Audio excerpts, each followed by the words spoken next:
The lease gives lift a right to use the asset for 3 years. The lease gives lift the right to use the asset for 3 years. Lift controls the asset for 3 years.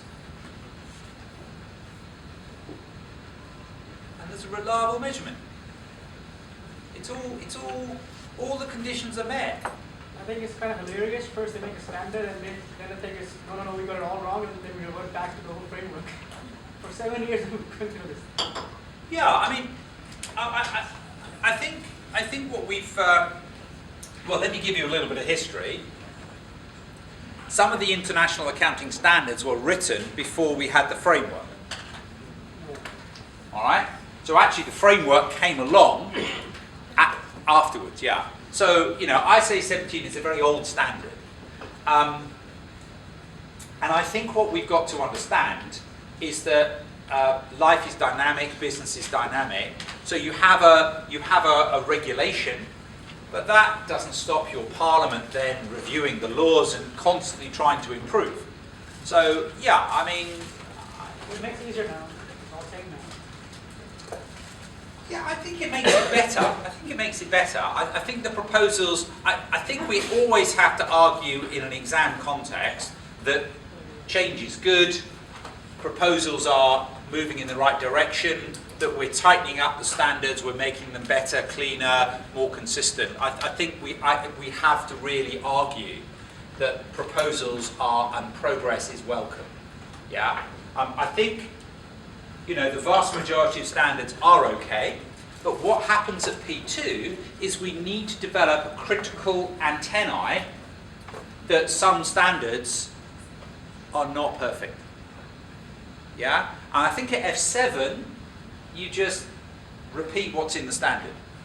You're uncritical, and I think at P2 we need to have an awareness of judgments and creative accounting and ethics and inconsistencies between standards, like we did with recycling, like we touched on the idea that, you know, for PPE you don't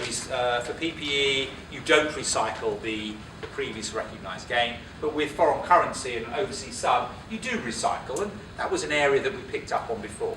And when we do deferred tax, we'll pick up inconsistencies there on revaluations and the definition of a liability as well. One thing I'm confused, you said the standard is out yet, but we're not doing it. So how Correct.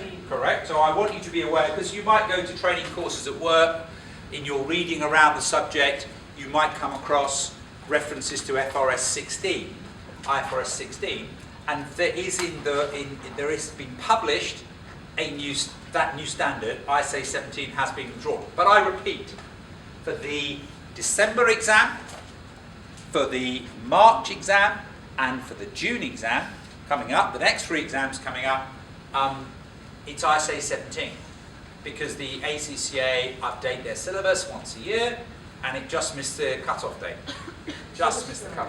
This part B, is it a part of the ED, or we're just doing for like... This is part of the ED, and the ED is examinable. And it's the ED that was examined in June. But I think this is remaining examinable because of the framework. I think the framework is a very examinable document, and this is an example of where we're seeing the framework in action. Yeah? In action.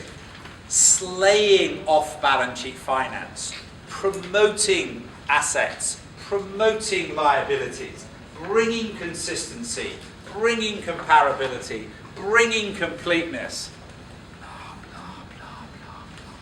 Last question. So how come this ED is different from IFRS 16 that we're going to do eventually? I don't want to talk about the distinction between what it says in the ED and what it says in IFRS 16. There's a very subtle distinction, but that's not examinable. So if you would like to join me,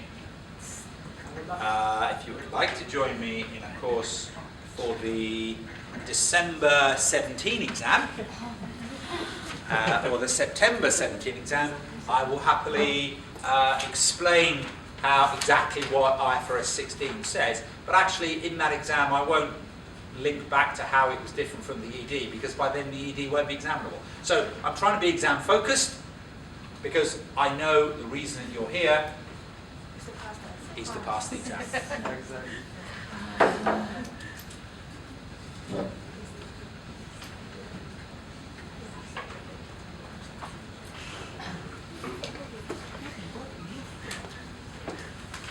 So we can have a reliable measurement. We can have a reliable measurement. It can be reliably measured. So we can look at the old discounting trick. We can look at the old discounting trick. So we can discount this at 1.1. We can discount this at 1.1 to the 2. And we can discount this at 1.1 to the 3. And this will give us a present value of the future cash flow. So 10,000 divided by 1.1 is 9091. 10,000 divided by 1.21 is 8264. And 10,000 divided by 1.331 is 7513. 7513 plus 8264 plus 9091 is giving me 24868. What you would therefore do on day one is that you would debit the asset on a right to use basis of 8648, and you would credit the liability because you have an obligation under the contract to make 3 payments of 10, and you can reliably measure that at its fair value, at its present value of the future cash flow, 24868.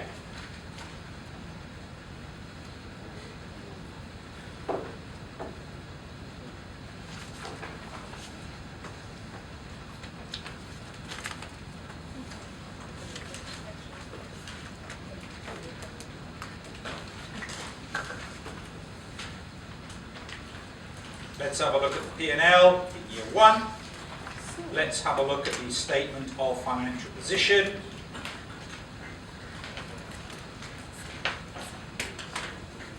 In the statement of financial position, there will be an asset. In the statement of financial position, there will be a liability. In the P&L, there will be depreciation. And in the P&L, there will be a finance cost. Déjà vu? Déjà vu? It's like a finance lease, isn't it? I shouldn't say that. I mean, we're using one accounting treatment, and the accounting treatment we're using is a finance lease, except those words have been abolished. So I shouldn't really use those words. If the asset has been recognised at 24868, and the asset has a useful life of 3 years, or we control the asset for 3 years, then our depreciation charge is 8289. That would be our depreciation charge. This would therefore give us an asset of 24868 less 8289. So 24868 minus 8289 gives us something in the order of 16579.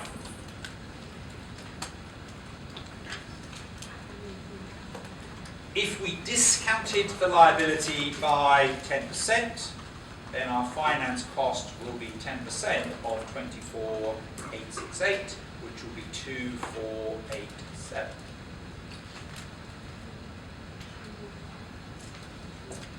Our liability will in 1 year's time be the original 24868 plus the 2487 less the 10,000 that we have just paid. 24868 plus 2487 minus 10,000 is giving me here 17,355. Now, let me stop for 2 or 3 minutes and admire the numbers.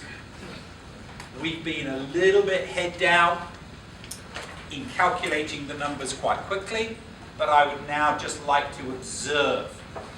Remember, this is the same contract, the same numbers, the same agreement. If we account for it as ISA 17, the rental expense is 10, and there's nothing on the balance sheet. If tomorrow we use the new proposals, we apply the framework, then we still have roughly 10 in the P&L, but the major news is that we have got this liability on the balance sheet. This makes the balance sheet more complete. This makes the balance sheet accounting arguably more reliable, because all leases are being treated in the same way. So arguably, progress brings us enhanced quality of useful information. Leases. Framework.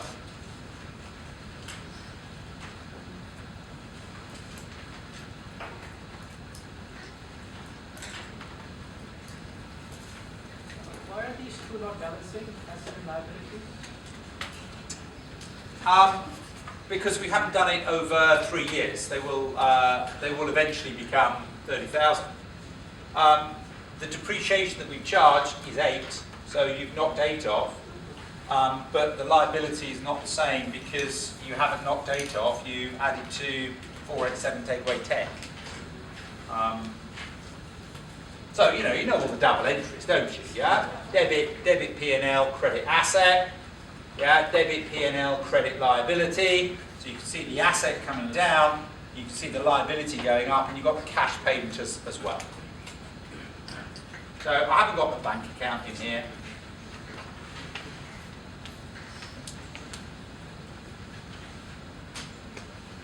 Leases. It will sort of come up again on revision.